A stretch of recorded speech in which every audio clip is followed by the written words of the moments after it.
back to Cooking with Aubrey. Today we are going to make homemade mac and cheese. Today video was requested by Foster, and he wanted a video that he could make with his kids, his two girls, which I thought was absolutely adorable. So of course I'm obliged to make this video.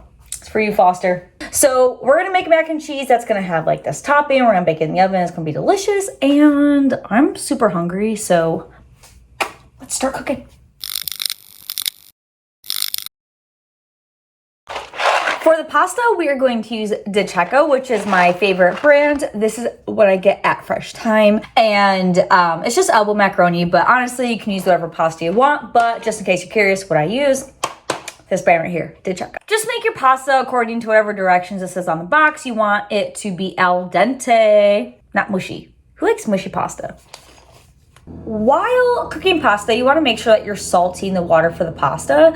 So this pot that I have here is a 6-quart pot. So this is filled like 3/4 of the way to boil the pasta in. So I'm going to add in just a 1/2 tablespoon of salt, just so when the pasta is cooking, it's going to be like salted. Like if you don't salt the water, then the pasta's not properly salted. Which means at the end, if you have properly salted sauce and everything else and the pasta's not salted, then the salt's off and you gotta salt it when you put it on your plate.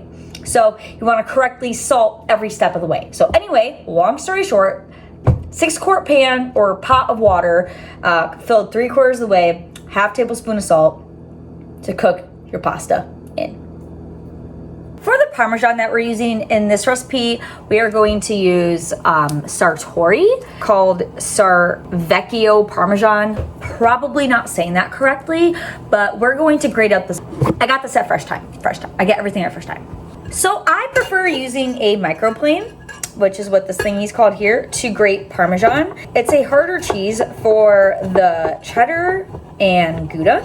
I'm going to use my box grater, but I just find that the microplane's easier to use. You don't need a microplane, but I love microplanes. So I'm just gonna grate this whole thing, and we're gonna use like 1/2 of it for the topping. So we're gonna have like a breadcrumb topping, like a panko breadcrumb topping on top. So 1/2 of this will go into that. And then the other 1/2 of this is going to go into the cheese sauce. Now, if you notice, hard cheeses like this have like the rind.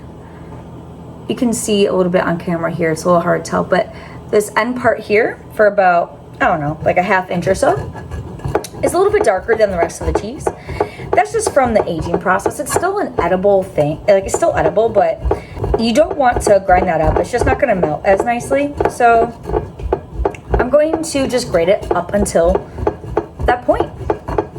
So the remainder of this cheese I'm not going to grate up.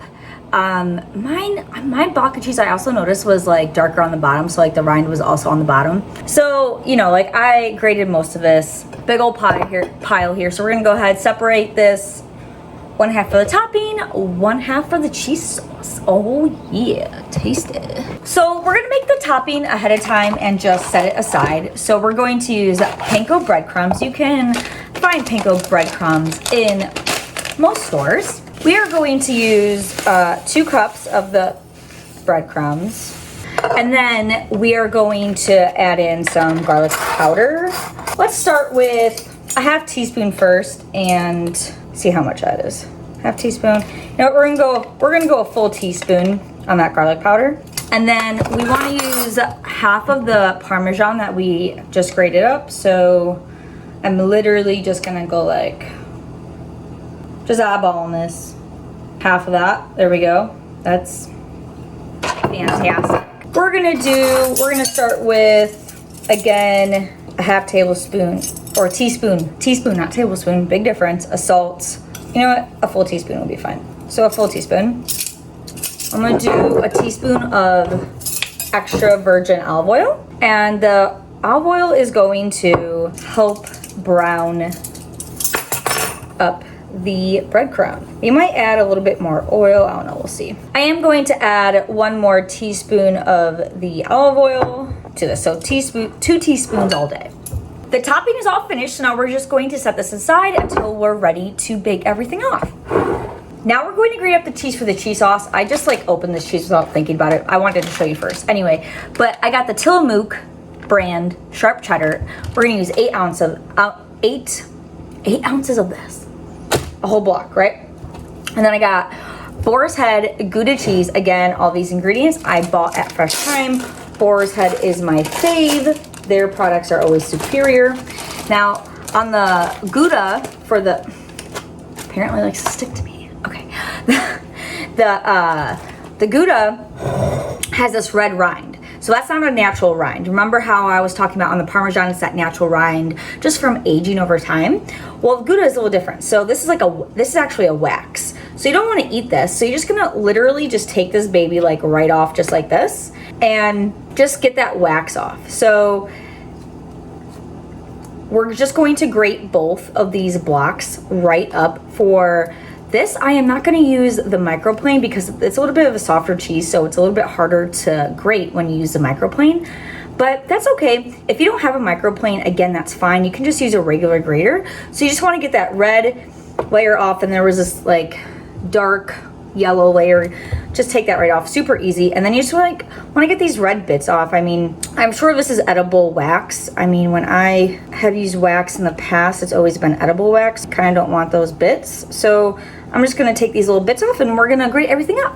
So for this, I'm gonna use the larger grater side to grate the cheese because I feel like it would go faster. I don't know if that's true or not, but we're gonna find out. I just got back from vacation, you know, if you watched my last video, you know, and it was absolutely revitalizing, let me tell you. It was amazing. I did fall in a river, although online it called it a creek. That's being very modest. It was a river that I had to cross 12 times and I fell in there. It's cold and rainy, it was okay, but it's okay in the end, but that was fun. We did it was like a 6-hour hike. We hiked up 900 feet. It was so much fun. We stopped, took lots of pictures. So you just want to grate up this whole thing. We're gonna make a beautiful, cheesy, nice sauce. We're gonna grate up this cheddar now, and the reason I am not using pre-shredded cheese is because when you use pre-shredded cheese, I don't know if you ever noticed, but there's like a tiny, tiny little bit of an inkling of like a coating of like a white type coating. And that's used to put in there to help prevent like clumping from the cheese, because cheese will clump together. But the problem with that is when you're using it for like a sauce, it just doesn't melt quite as nicely. So I do take the time to grate the cheese. So if you're using pre-shredded cheese, it's not going to be the same. Also, I'm using like a little bit, not like top shelf, like high quality like cheese, like super expensive, but I am using, you know, a little bit of a nicer quality of cheese just because like this is the star of the dish. So, you know, like you want to use something nice because it will affect the outcome of the dish. So just keep that in mind whenever you're making something. If you're using like a lot of like one ingredient, you know, sometimes it is worth it to spend a little bit more money. It just depends on what you're making and what the ingredients are, you know, just to determine when it's best to use higher quality ingredients, when it matters and when it doesn't matter. This is one of those times when it matters. Now we're going to start making the sauce. We're going to add in a stick of butter. This pan has obviously been preheating. We're gonna melt this down and we're gonna make a roux with some butter and some flour. Now that the flour has melted, we're going to add in 6 tablespoons of all-purpose flour. And this is what is called a roux. This will help thicken the sauce. So now that the flour is added and whisked in, now we just want to allow this to cook for about a minute. And then we're going to add in heavy cream and milk. So we're just gonna let that cook. So it's been cooking for about 2 minutes. We're gonna go ahead and add in that cream and milk. We're gonna go ahead and whisk this up. And then we are going to add in our seasonings. For the seasonings, we are going to start with a tablespoon of ground mustard. This is going to give the sauce like a little bit of a kick and more of dimension of flavor. We're also going to add in some garlic powder as well. We're gonna do a teaspoon of the garlic, powder. Don't do that. Yeah, that's It's fine. Teaspoon. There we go. And then I've got some whole nutmegs, cloves here, and I'm just gonna use a microplane for this, the same thing that we used for that Parmesan. And I just find that ground nutmeg is way better, or fresh ground nutmeg is way better than the pre-ground stuff. You know, is that a surprise to anyone? Probably not. You don't have to use the nutmeg if you don't want to. And I'm going to use like 3/4 of a clove, mostly because that's where my fingers can go to. So a 3/4 of a clove of nutmeg. And then I'm going to do a teaspoon of salt. We're gonna go ahead and mix this all up. Ooh, look at that, nice and thick like. Oh yeah, that's what we want. Oh, look at that, look at that. Just the sound of it. OMG, delish. Now that that's all whisked together, we're gonna add in the cheese. I'm gonna add this in at a few small batches at a time. So I'm gonna start with like 1/3 of it and then do the other 2/3 of the cheese. It'll be a little bit easier. You see, it's a little just easier to melt in here. Oh, cheesiness. Look at that. OMG. It's only 1/3 of the cheese. Oh gosh, it's gonna be so cheesy. I'm so cheesy.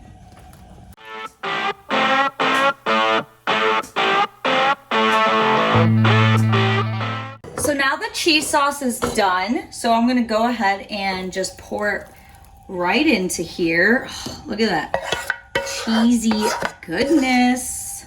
Go ahead and stir it in. Oh my gosh, look at that cheesiness. Oh yeah, that's what I'm talking about. Yum, yum, yum, yum, yum.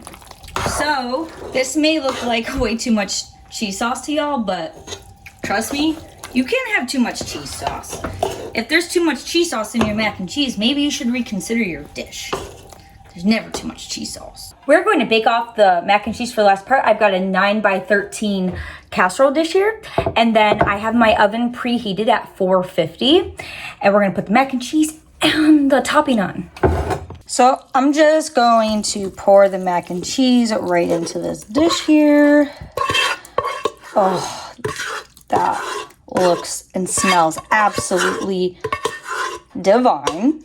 Here's our topping from earlier. So you just want to evenly coat the casserole dish with it, or the mac and cheese with it. This may look like a lot of topping, but y'all, you gotta remember this baby is like 2.5, maybe even 3 inches thick. You need breadcrumbs to kind of get through all this. It's not no thin layer mac and cheese. This is a whole lot of mac and cheese here. So you gotta pack on them breadcrumbs. It's my favorite part. It's gonna add a nice crunch to the dish here. We're just gonna set this baby right in the oven at 450, and I'm guessing it's probably gonna take about 5 to 10 minutes, but we'll find out. Ooh, it just came out of the oven, still bubbly. We're just gonna let it cool down. I cannot wait to try this. It's very good. I only have one problem with it. I can still taste a little bit of the flour, like a tiny bit of it, like I didn't cook it enough. So maybe cook that sauce or cook the butter with the flour for like an additional minute, but like on really low heat. I think I had mine on medium heat and it was browning the butter too quick, so that's why I added the milk and cream. And in the description for the recipe that I'm gonna type out, I'll put like the correct time on there that I would recommend. But this is so good. The mac and cheese has a little bit of smokiness in the background from that Gouda. Of course you have that cheddar and that Parmesan and those breadcrumbs, they give it that crunch. You gotta have that nice crunch. Also, if you wanted to add like bacon or chicken or any protein to this, you certainly could, or even veggies, you could add to this. That will, ooh, sausage, breakfast sausage. Ooh, get some sausage links and then, you know, cook them up and like slice them. Oh, mixing this. Oh, fantastic. That'd be great. I should have done that. This is super good. You taste that nutmeg, that mustard. You do taste that garlic powder too. That was both in the topping and the sauce. This mac and cheese has a few levels of flavor, which is what I always want to go for to help build up that flavor profile.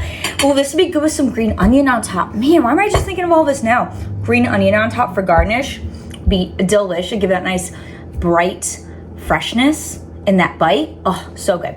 Anyway, I hope you enjoyed this video. Foster, I hope you make this with your girls, and y'all have an amazing rest of your day. I'm gonna smash on this. I'll see you next time. Bye. I hope I didn't clap too much for you, Foster.